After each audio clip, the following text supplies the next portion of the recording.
Om Vakratunda Mahakaya Surya Koti Samaprabha Nirvignam Kurume Deva Sarvakareshu Sarvada Om Ganana Antva Ganapati Gum Hava Mahe Kavin Kavinam Upashravastamam Jeshtarajam Brahmanam Brahmanaspata Anashrunvan Notivi Siddha Sadhanam Om Shri Buddhi Siddhi Shakti Sahita Shri Mahaganadipate Namo Namaha Om Guru Brahma Guru Vishnu Guru Devo Maheshwaraha Guru Sakshat Param Brahma Tasmai Shri Gurave Namaha Om Bhagavate Shri Swaminarayanaya Namo Namaha Om Shri Sahajananda Swami Maharajaya Namo Namaha Shri Hari Krishna Maharajaya Namo Namaha Om Shri Lakshmi Narayanaya Namo Namaha Om Shri Narnarayanaya Namo Namaha Om Shri Sadgurubhyo Namaha Dhyanamulam Gurur Murti Mantramulam Gurur Vakyam Pujamulam Gurur Padam Mokshamulam Gurur Krupa Gunatita Vaksharam Brahma Bhagavan Purushottamah Jano Janandidam Satyam Muchyate Bhava Bandhanat. Welcome to Swaminarayan Spirituality. Excuse me. Welcome to SwaminarayanSpirituality.com. Today is the 15th of August. We're continuing our exposition in English with the translations from Gujarati to English on Shri Vachanamrutam. Vachanamrutam is the spiritual adhyatmic discourse given by Sajanand Swami to his disciples at that time, and then it has come in tradition for all of us. So, to continue from last time, we were talking about Maharaj, who is describing the greatest of all sadhanas. The greatest of all sadhana meaning the greatest of all endeavor, the activity to reach a certain goal. Now, anyone on a religious path, many people on spiritual path, want to see God, want to experience the reality of God. So along those lines, Sajanand Swami is very clear about the manifestation of Bhagavan here on the planet. So this is one very central idea, that there is the transcendent God. In Gujarati, that is called Vyatirek Swarup. Vyatirek means beyond everything, separate from everything, beyond, distinct from everything. So it is transcendent to everything. That is called Vyatirek Swarup. So that Vyatirek Tattva, that Vyatirek Mool Swarup of God, that main final being, that is supreme being, that Vyatirek Swarup has many, many incarnations, sends many incarnations, sends many saints and sages, and incarnates itself in different forms, because it is not a male or female. So we cannot say him or her. So the male and female is within the realm of Prakriti. So when Maharaj here is talking about Bhagwan na Swarupma, when he's saying that in the form of God, he's talking about the manifested incarnations here. So in the Indian tradition, the Hindu tradition, there are 24 incarnations that are talked about. There's also 10 incarnations that are talked about. And then in other scriptures, Asankhya Avatar is also mentioned.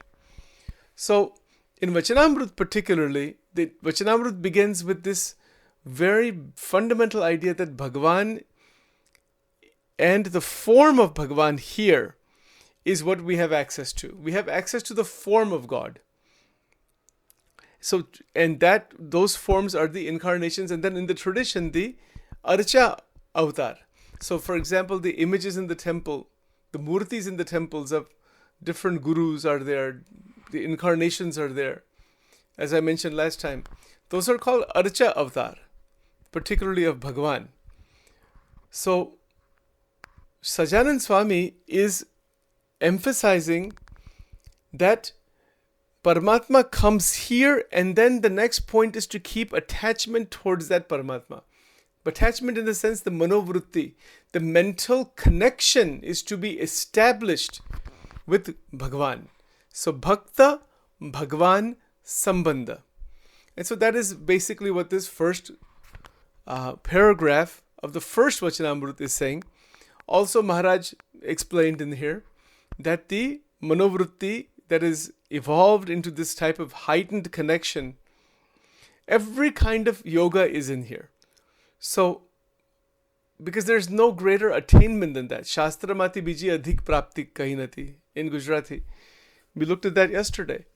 Gnan Yog, Bhakti Yog, Dhyan Yog, Sankhya Yog, Jap Yog, Mantra Yog, Tantra Yog, every yoga is in this connection with Bhagavan, is in connection with Paramatma, including even the Buddhist approaches of the Eightfold Path. That is also in here. It's about retuning the mind and the body into the awakening of intelligence, as J. Krishnamurti would say. That is the word Buddha means the one who is intelligence is awakened.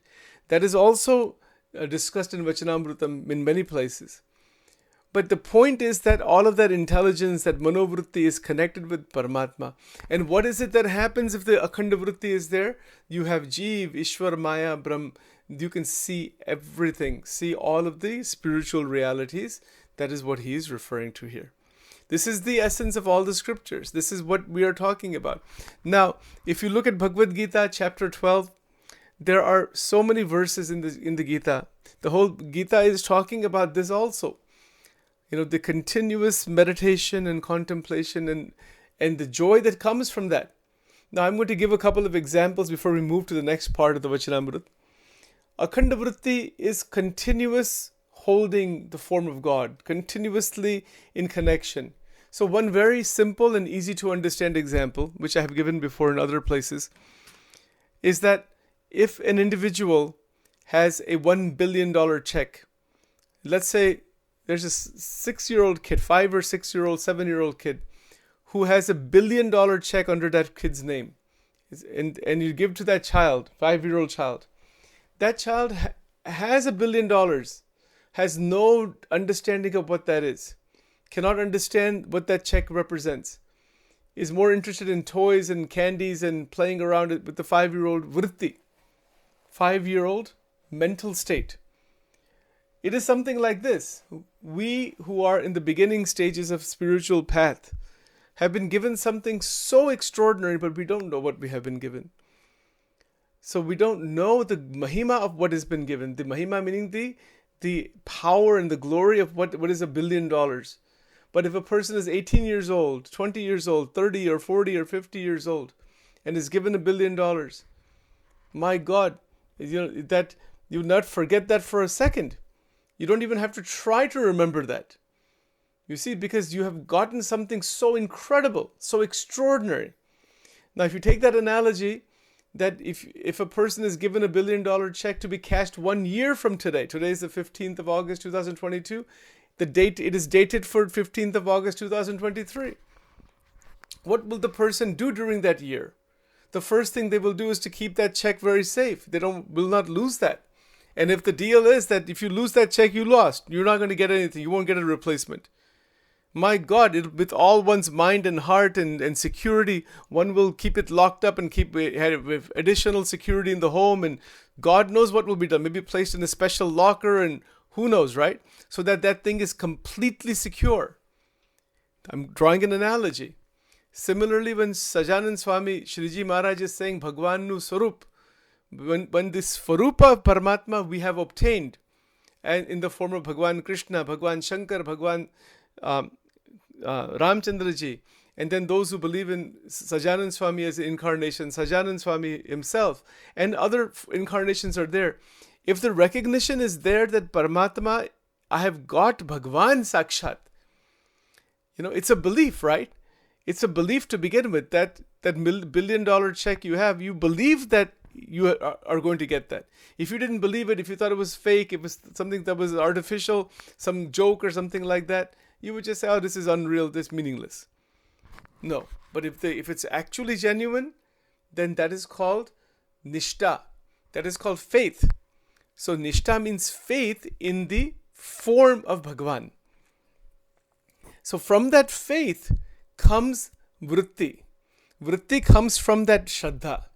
See, just as the person has $1 billion check to be cashed 1 year from now, every second of the day, there will be a constant connection with that check, even though one may not be constantly thinking of it consciously. One is always at some point, some part of the mind is active. Where is it? I know where it is. Even if you don't think about $1 billion check, think about our wallet or our purses or our bank accounts. We know where they are. We know how much money we have because we are always constantly aware of that. Our whole life functions on that. So nobody forgets that. Similarly, one never forgets the mahima of Bhagwan, the obtainment of that Swarupa Paramatma under any circumstance, because of the mahima of what it is. And Sriji Maharaj here is very clear. He says the manovritti connected with Bhagwan, what does it produce? What is the result? The result is the realization of all the adhyatmic tattvas, if one wants to see them. And there is no greater attainment other than Akhanda Vritti. Akhanda Vritti is everything. Akhanda Vritti is the essence of everything. So to understand this a bit further, let's take a look at the Bhagavad Gita. And in the Bhagavad Gita, we look at chapter number 12. In chapter number 12, there is a question that is asked. So that question is actually the beginning of the chapter 12, where Arjuna is asking the question, and we will look at these verses in connection to the very first Vachanamrutam. So Arjuna is speaking, he's saying, Arjuna uvacha, evam satata yuktaye bhakta swam par upasate ye chapyaksharam avyaktam tesham ke yoga vittamaha. What is this question? This question is about devotion. He says that those who constantly and steadfastly worship you, O Supreme Lord, they are worshipping continuously. Is that worship of you greatest or the unmanifested? So yesterday I spoke about that the unmanifested reality, that which we cannot see, that which is beyond the senses, beyond space, time and causality, that is unmanifested. That is called the avyaktam. That is called aksharam avyaktam. That imperishable, unmanifested, invisible reality. It's not in our realm of our senses. The word aksharam means imperishable. So Bhagwan Krishna in chapter 12 is asked the question, which one is greater? Should I worship you? So should a devotee be worshipping you, or try to capture that unmanifested reality? That unmanifested, which we don't know, it is the unknown. So the answer to this question in the second verse, Shri Bhagavan Uvacha, Maya Vesha Manoe Mam Nitya Yukta Upasate Shraddhaya Parayopetaste Me Yukta Tamamataha. So here the first answer that is given is that those who eternally are steadfasting, worshipping me, fixing their mind on me. This is the whole idea, Akhanda Vritti, fixing their mind on me, endowed with supreme faith, with that Shraddha, with that tremendous faith, one is able to fix the mind on me. I consider them to be the most devoted. Why should one fix one's mind on God? Because that is the dheya, that is the goal. Dheyo Narayano Harihi. But our mind is fixed on so many other things. But when the mind is fixed on God, it is going to be connected with whatever that form of God is. And from there, the evolution occurs from inside out. So here, this is the first answer.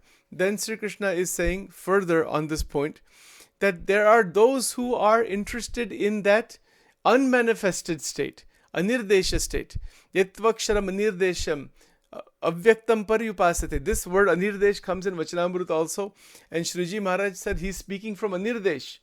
Anirdesh means which is indefinable, inexplicable, incomparable, one that is beyond all comparisons, beyond all dualities, that which cannot be described in terms of any limitation. That is called anirdesh.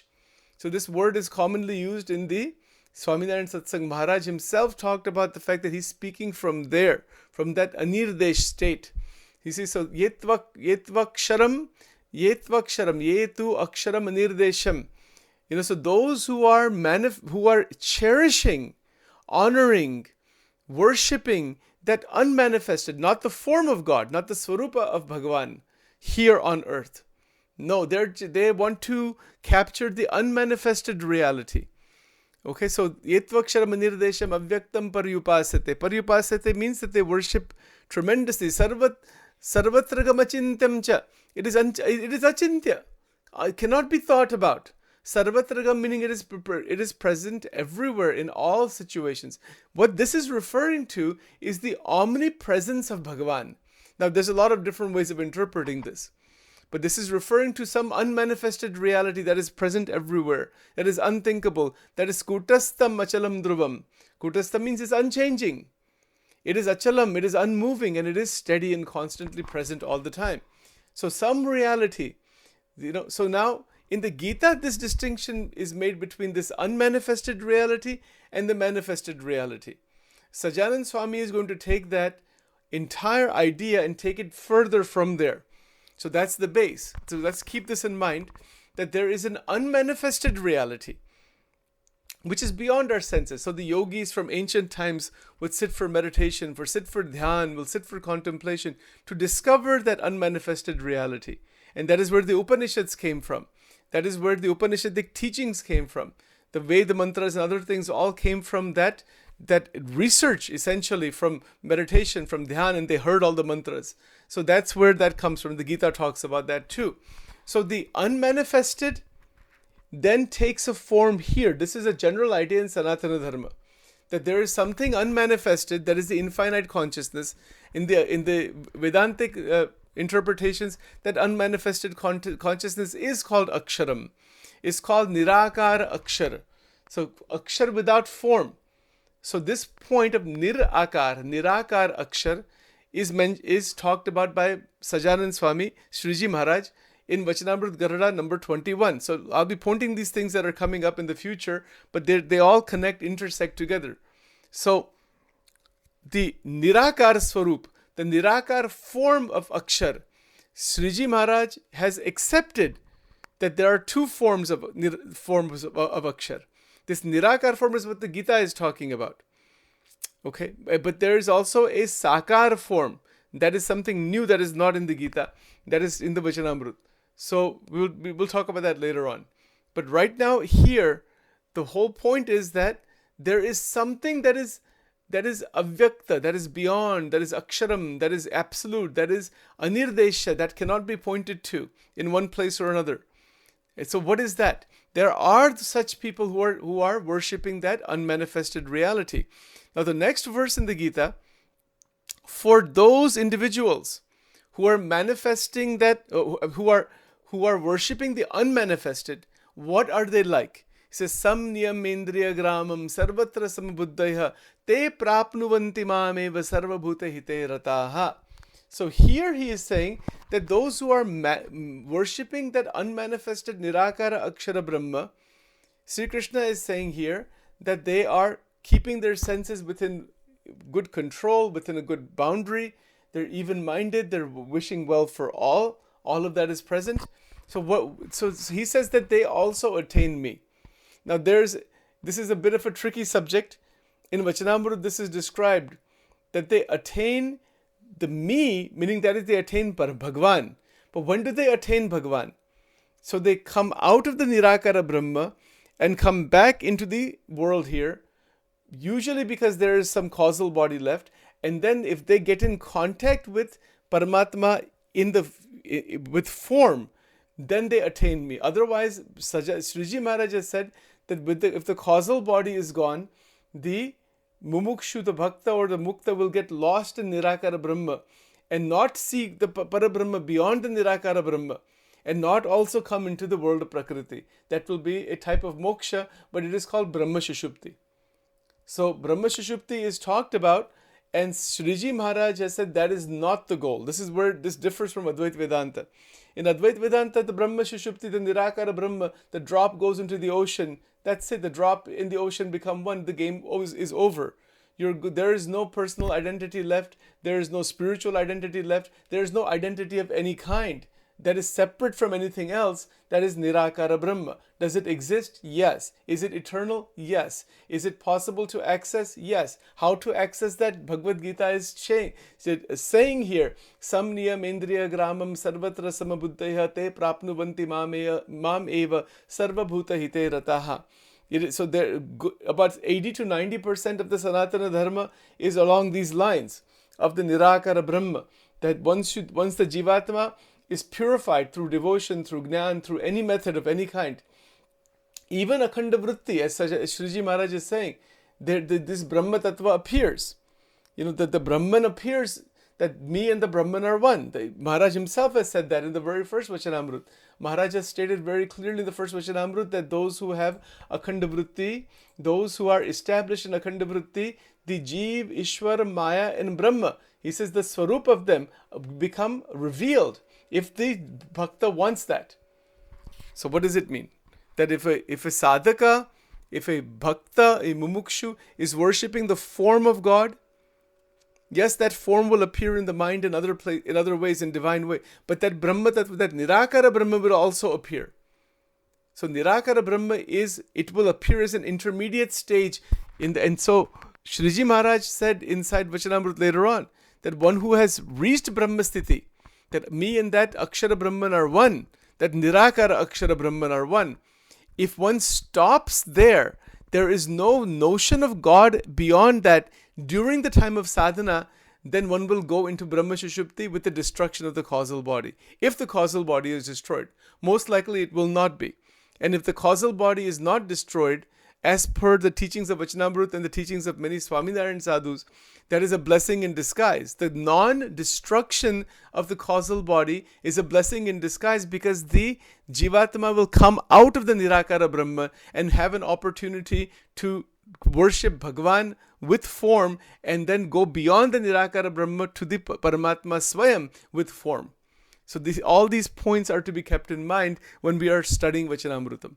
Vachanamrut, I will try to explain by the grace of Maharaj and by the grace of all the sages as is, without dilution, without twisting and turning, and without any kind of lack of objectivity as much as possible. Right? So Shriji Maharaj is very clear on this point that there is Bhagwan, that God is monotheistic, one supreme God is there. The God, that Paramatma resides within the abode. Abode or dham, that's what they're called. So Vaikuntha Dham, Goloka Dham, Brahma Mohol Dham, or Akshara Dham. Dham means what? The residence, where that form of Paramatma is residing. So now we're not talking about something Nirakar. We're talking about actual form of Narayana that is present, actual form of Shankar Bhagwan in the Kailasa. There are actual forms. Just like we have forms here, there are forms there also. Now, why is Vedanta, then Advait Vedanta, talking about Nirakara Brahma all the time? Why is Advait Vedanta saying that the Jeev and the Brahman are one? Because that is true also. That is true also. The Brahma Jyoti, the light that is coming from the abode of God in the spiritual sky, it is called Brahma Jyoti, that is formless. So here's an analogy. The sunlight doesn't have any form. Sunlight has no form. For example, right now I'm sitting in my room here, in the computer room. I don't have a single light on. The light that is coming is from the sun. I have 2 shades, 3 shades are open. All of the light is like white color light, But is that the same thing as the sun? In one sense, yes. In another sense, no. So in one sense, that the light that is coming in my room, I can say the sun is in my room. But what do I say? They said the sunlight. But if it's cloudy, I don't even use that expression, sunlight. I said, okay, it's lit. It's daytime. That's all I will say. So, is there a distinction between the sunlight and the sun? The sunlight is nirakar. It doesn't have form as such. It lights up and shines everything. But the sun has a form. There is a round form. That is that there is a form. But now, interestingly, somebody will in Advaita will say, wait a minute, you're talking about a form of the sun, but if you go into the sun, where is the form? Now, there is no form, but there's still a form, but there isn't one in that sense. So, there is a form in the spiritual world of God. This is called sakar.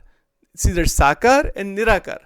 So, all the acharyas who are bhakti sampradaya acharyas, Nimbarkacharya, Vallabhacharya, Chaitanya Mahaprabhu, Sajanand Swami Maharaj, as well as Ramanujacharya, all of the Bhakti Acharyas are saying that there is Sakar form of God. God has form.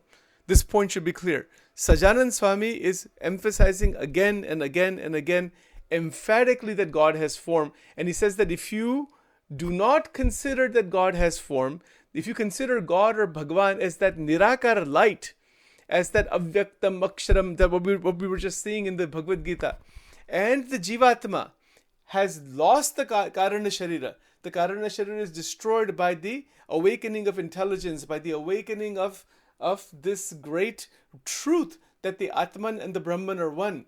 That Upasana is done only as a purifier, as Advaita would say. Then the Jivatma loses its individuality and goes into the oceanic consciousness of the Nirakara Brahma. It is spiritual suicide. So Advaita Vedanta is total spiritual suicide, because there is no you left to experience anything. There's no you at all. So Sajanand Swami is saying, if you wind up there, you'll never come out of it.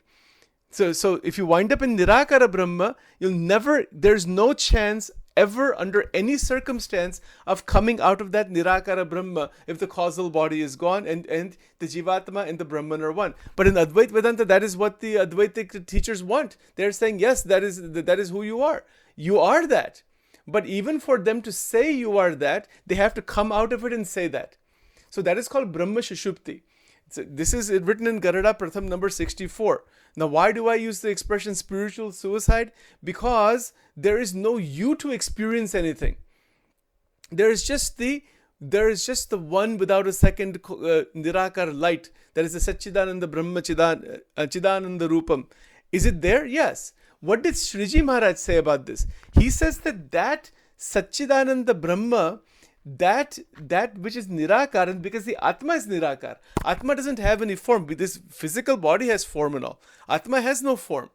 So the Atma, if the causal body is gone, it will immediately become one with the Nirakara Brahma. Because the Nirakara Brahma is all around us. It's everywhere. So if the causal body is gone, I will immediately get a glimpse. Oh, I am that infinite consciousness. Those glimpses that the Advaitic teachers have had is where Advaita Vedanta came from. That is but Advaita Vedanta is not the end point by any standard at all. Advaita Vedanta is a major blockage, in fact. Advaita Vedanta will make the individual get stuck in that Nirakara light. So I have discussed this with many sages over the years, that if some Vasana is there, that is a blessing in disguise, that Jivatma will be able to come out of the Nirakara Brahma back into the Brahmand and then worship God and have Upasana and go from there. Otherwise, the person is doomed forever. There's no person even, because the Nirakara Atma, it is it's not male, female. It is a spark of divinity. That is who you are. Now this is interesting. This is very interesting. Somebody will say, well, what is the problem in going into the Nirakara Brahman? Why shouldn't one go into that? The answer is like this. If you go into Nirakara Brahman, then what is the experience? There isn't any. That's why it's called Shushupti. There is just existence, which you already are, but there's no you that is experiencing anything. So all experience stops. Okay, now the question becomes, wait a minute. Advaita is saying that the Brahman is dreaming the many. Yes. So that is correct. That the Nirakara Brahma has within it infinite universes. So Sajanand Swami has mentioned Ananta Koti Brahmanda are within one speck of the Nirakara Brahma. So if you go into Nirakara Brahma, there's no you left anymore. There is that vast infinity. That is you. That is the Aham Brahmasmi. But that is a statement still made from here. So when there's only the Nirakara Brahma, then the entire manifestation of Prakriti is a dream of the Brahman. Is that true? Yes. Is that written in Vachanamrut also? Yes. That is written as Atyantika Pralay, where Maharaj has said that Mahamaya merges into the light of Akshara Brahma. That merging into the light of Akshara Brahma, that is Nirakara Brahma. So Advaita Vedanta is up to that level. So keep this. Advaita Vedanta is saying that you come out of the influence of Maya, which doesn't actually exist.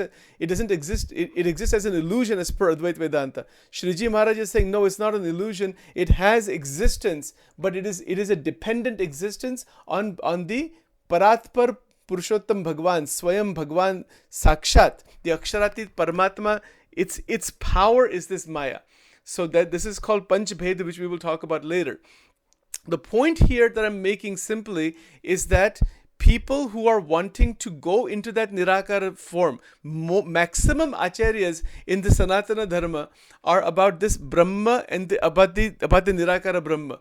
Because once you get a glimpse of that, you feel that is God, and you also feel I am that. That is you. So it is a bridge between Savikalpa and Nirvikalpa.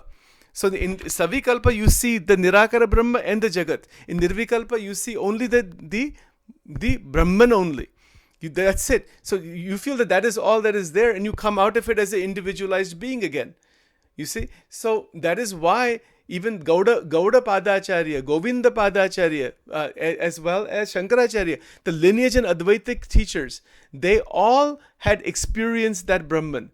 That is and they said, and if we get a glimpse of that, we will not think of God. We will not be able to think of God. We will not be able to think of something beyond us.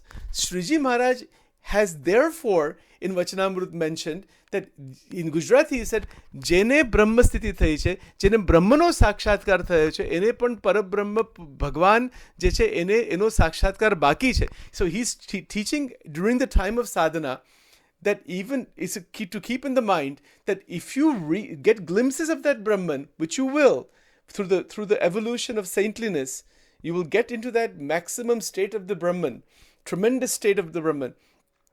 Not to lose sight that the Parabrahman is still beyond that. It is beyond Akshara. It is called Aksharatit. The Bhagavad Gita in chapter 15 is very clear. Tasmat Charamatitoham Aksharaadapi Chottama Atosmi Loke Vedecha Pratitaha Purushottama. Bhagwan Sri Krishna, he is saying in the Gita, I am beyond Shar and Akshar. I am beyond the imperishable also. Now, if you were to ask people in Advaita Vedanta what is meant by Akshara, they don't have any answer in terms of how Krishna is saying that Parabrahma is beyond Akshara Brahma. So what they say is that Akshara is Maya. But that is not consistent with the teachings in the Gita. So the Gita is actually much more towards Vishishtadvaita. If you look at there are some verses that are Advaitic, some verses that are completely dualistic, and maximum verses are Vishishtadvaita. Objectively, a study, you will see the Bhagavad Gita is towards qualified non-dualism, which means that the Paramatma is one supreme, unparalleled, actual being. But see, that actual being with form. In Advaita, when you mention form, that is a problem in Advaita. They don't want anything to do with form. Not form of the worldly life, not form of the body, and certainly not form of God. So the form of God in Advaita Vedanta is considered to be a limitation. So this is where the disagreements are between the acharyas. They're not disagreements, they're different states of realization. So is there something eternally present beyond the unmanifested Brahman? How would you know that? Is it a matter of debate and discussion? No. It is not a matter of debate and discussion. Sriji Maharaj is very clear on that point. He says that this is a matter of direct realization. So how does one realize? That's what he mentioned here. In this very first paragraph, if we have Akhanda Vritti, the Akhanda Vritti, we will have Anubhav. What is Maya? We will know. What is Ishvara? We will know. What are the Ishwar Kotan Koti Ishvara, which even Advaita Vedanta accepts, that they are called, the Ishwaras are called Saguna Brahma in Advaita Vedanta. All of that is accepted there. Maharaj is saying that is not rejected. It is all there. The Akshara Brahma, the Brahma Tattva is there. See, in this Vachanamrut, Maharaj stated very, very clearly here. He says that whose manovritti is continuously established in the Brahman, established in the Murti of God, established in the form of God. What do we have? What occurs is that the individual is able, by the grace of Bhagavan, to directly see the Nirakara Atma. Oh, I am this Atma. I can to see and perceive the governors of the universe, Brahma, Vishnu, Shiv. You can see them, and so many other forms of the Ishvaras are all in one's perception. Maya and Mahamaya, what exactly it is, one can see. And the Brahma. See, right here he mentioned 4 things. Jeev, Ishwar, Maya, and Brahma. Now, why he didn't mention Brahma and Parabrahma? In this word Brahma, in Vachanamrut here, in this word Brahma is included Parabrahma. So is included Akshara Brahma, Parabrahma, Akshara Mukta, the released souls. Everything is included in that one word. There is a short form he has mentioned that. And he says, Emna Swarup ne jo jovane ichhe. So meaning that they all have a Swarupa. So just as we have forms here, in this world, like a dog has a particular form, this human being has a particular form, the mountain has a particular form. It is not nirakar, it is sakar. It has form. So this sakar srishti is coming into being because the God is sakar. So this is one of the biggest points in Vachanamrut, very different from that obliteration of the me, of the atma that goes into the ocean and you're finished. It's like you put a drop of water with an eyedropper. You put one drop of water into the Pacific Ocean or Atlantic Ocean. Where is that drop of water now? The drop has become the ocean. So that is what Shriji Maharaj does not want that. He says if you wind up in that thing, you're doomed. There's no you. You're finished. Permanently you're finished. Because that Nirakar light is Sanatana. It is Brahma. It is Satchidananda.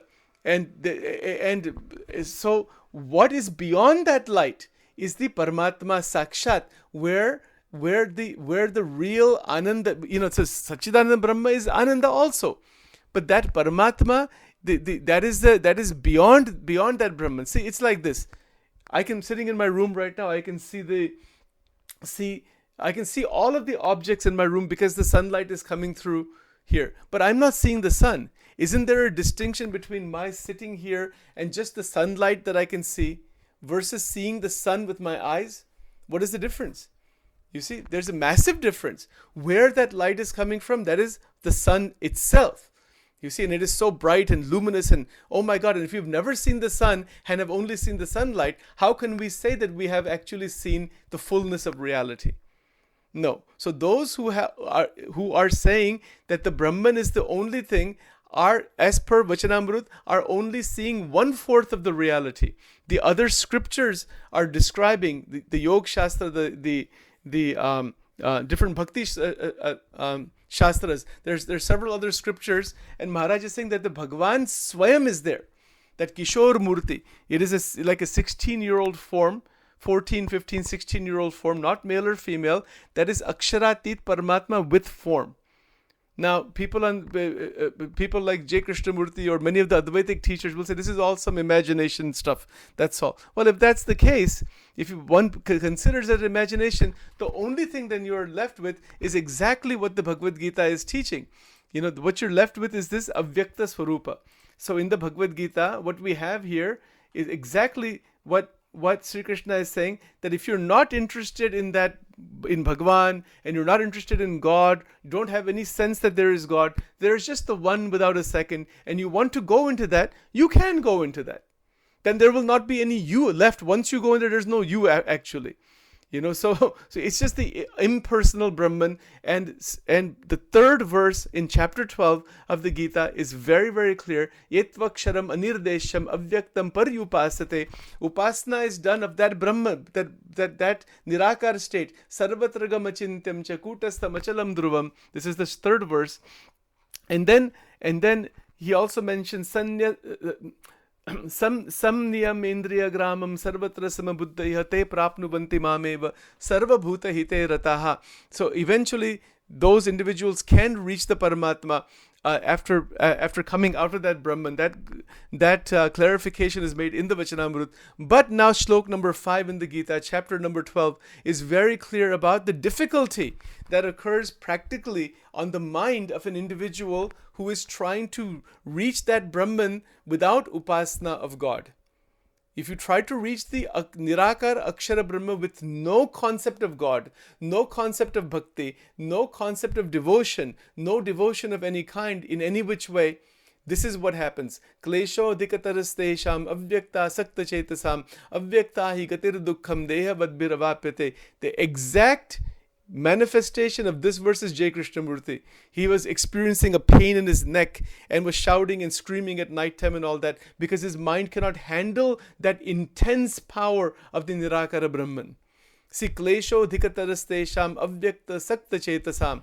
It's very clear. The trouble of those whose minds are fixed on the unmanifest is greater, for the goal of the unmanifest is attained with difficulty by embodied beings. Bhagwan Sri Krishna in the Gita, verse number 5 is clear. And because of this reason, this is a psychological reason why Sriji Maharaj and the other Bhakti Sampradaya Acharyas are saying, consider that Bhagwan has form and have bhakti towards form. Form meaning akar. Now even many gurus in the Advaitic side do have murtis, do have forms, do have gurus and their images, and all those things are there. But they are used as avlambana. Now let me explain what is meant by that and how that also connects with the very first Vachanamrut. So they are used as avlamban means what? They're used as support.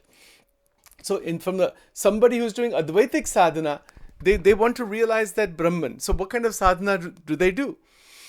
They will have an image. Let's say they have an image of Sri Krishna or Bhagwan Ram or Shivji or Shivling or something they will have. And then they may even start with dualistic bhav, but they use the murti as a support to realize the Atma. They use the murti for purification. So do the mantra, do bhajan kirtan, do pujan. They use that as a purifier. And then from that purification, the goal is to realize the Atma and the Brahman as one, not to continue devotion. Because if they continue devotion, that is a dualistic thing, and they considered that as a lower state of realization in non-dualistic Vedanta. You see, Sriji Maharaj and the other acharyas are giving a different viewpoint on this. They would say that yes, there is a sadhana level of devotion, but devotion is sadhya, that Bhagwan Swayam is there. If we say that Bhagwan is not there, then basically it is atheism. So Advaita Vedanta is a type of atheism. There is no concept of a separate God there. There is the one concept, one only reality that is dreaming the many. There's only the one without a second. There's no God separate from you. That would be theism. Or a monotheistic God, that would be monotheism. Then there's God with form and has as its body the universes and the Brahmand and Mahamaya and Jivas. That is qualified non-dualism. You see? So these are the different ways of seeing this thing. I'm trying to present these things objectively. One may do what they want to do with this. I'm just, what is Sriji Maharaj's perspective? I want to present that very clearly. He's presenting it this way for two reasons. Because of the psychological strain of Nirakar, Brahma. This is one definite reason. But the other reason is the metaphysical reason that if the Jivan... See, if you realize the Jiva, if you realize, oh, I am the Atman, you will feel that is everything.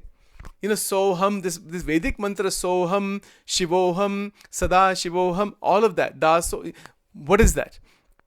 Because the luminosity of the Atma, Muktanand Swami has mentioned this in one of his padas, who is his Paramahansa Maharaj. He says that, Koti Ravi Chandrani Kanti Jhaki Kare Eva Tara Ura Vishay Natha Bhase. Meaning what? Now this is interesting. What is the bridge between Advaita, Vishishtadvaita and the Brahma Vishishtadvaita? I'll show you right now. None of it is contradictory. It is all connecting together this way. And Vachanamrut shows its full connection. That once you realize I am the Atma beyond the three bodies. Wow, that is called Atma Sakshatkar. So Atma Sakshatkar is of course talked about in the Vachanamrut. So all of Advaita Vedanta is already incorporated in Vachanamrutam. Is already there. It's not contradictory in that sense. But what is Maharaj saying? Once you realize that you are this Atman, okay, hold on. In that Atma, within the Atma, inside the Atma, the essence of the Atma is that as Sakshi, as witness is Bhagwan Paramatma. Bhagwan is residing in the Atma, and in Shikshapatri this is mentioned that within the Atma, Paramatma exists as Karma Phal Pradata. Now this goes back to the Tattvagnan, that each Jivatma, as I mentioned last time, is separate from every other Jivatma. This is not the teaching in Advaita. But again, Advaita has a different perspective on this, that it is like a reflected reflected idea. And the perspective is different, because when you are speaking from Nirakara Brahman, everything in Advaita is going to be spoken from there. That's why the analogies and acharyas have given from that angle, from that perspective, right? But Maharaj is giving from the perspective of Bhagwan Purushottam. That beyond Maya, beyond Akshar, he's giving that perspective. He's not giving the perspective from just from the Nirakara Brahma. That is why it is written this way. That is why Maharaj is saying that the infinite number of Jiva are within Mahamaya. Now, the concept of Jiva is there in Vedanta, in Advaita Vedanta. But the Jiva is a peculiar concept in Advaita. That where did the Jiva come from? So in Advaita, the idea is that if you have 100 pots of water and the one sun is shining, you can see the reflection of the sun in each and every pot. So we are like the bodies are the 100 pots, let's say, the different beings. And the one is only inside, reflected within all. Okay, is that wrong? No, it is not wrong. It is that is also a reality. Now, what Shriji Maharaj will say is that Bhagwan Purushottam is actually, not as a reflection, is actually present as the essence of the Atma. And that is Karma Phal Pradata. So that Bhagwan that is residing within the Atma is the Shariri of the Atma.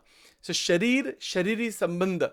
The Atma is Sharir, and the Paramatma is Shariri. This physical body is Sharir, and the Atma is Shariri. The Atma is Sharir, body.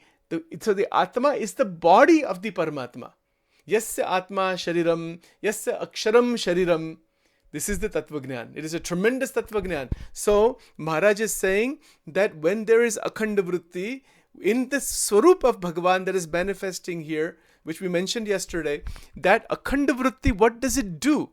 It opens up the reality as is. And when the reality opens up that I am the Atman, my God, this is actually who I am. All the chakras open up. All of the different energy centers open up. Garada Pratham number 49. Navachakra, 6 chakras are described there. They open up. And what happens? The spiritual dimension opens. Then Maharaj says, all of the tattvas, the infinite tattvas, they open. Ishvara tattva, the Brahmandas open up. You can wind up in different galaxies. You can go anywhere. You could be sitting at home with eyes closed for a few minutes. You can wind up in any galaxy, Andromeda galaxy. You can wind up beyond those galaxies into different lokas, different places. That's what he's mentioning here. When he says here, see this, कि इमना स्वरूप ने जो जोवा ने इच्छे तो तत्काल देखाय छे तथा वैकुंठ गोलोक ब्रह्म मोहल आदि भगवानना धाम તેને પણ દેખે છે. It means that not only will you see these galaxies are nothing compared to Vaikuntha Dham. So Vaikuntha Dham is where the Bhagwan Narayan with Chaturbhuj Swarup is existing, and that whole world opens up. That is a guarantee. Think about that. That is the power of Akhanda Vritti in Bhagwan. So when we have Akhanda Vritti in the manifested form of Paramatma, this is the result. All this opening can happen. How does it happen?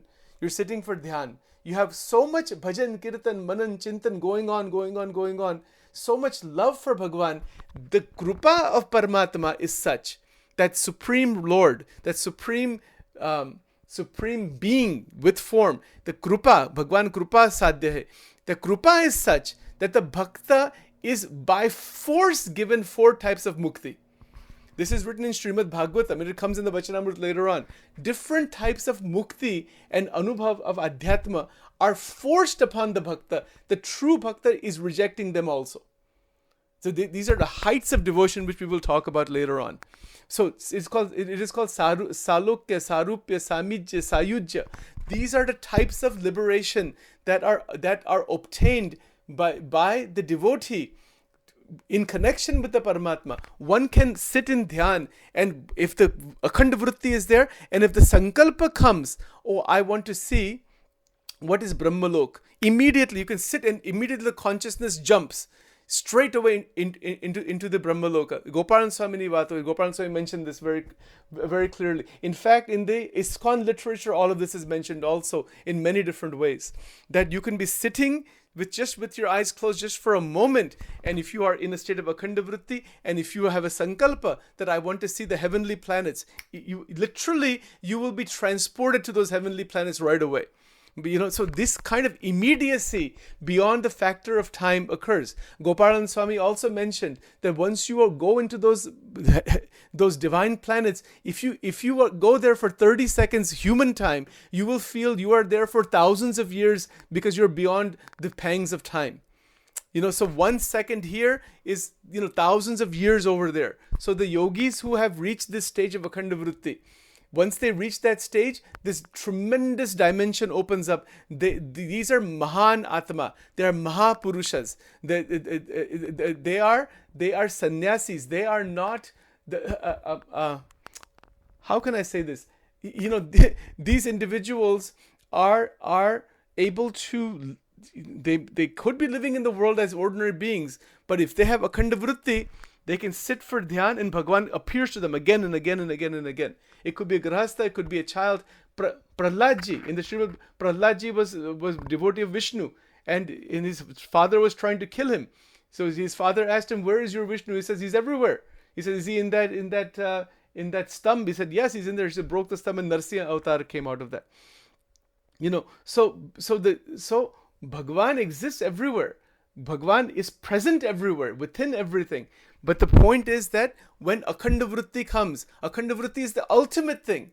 Akhanda vritti doesn't occur. There are so many sadhus, sadhakas throughout the world who are trying to accomplish this. You try to do it and see what happens.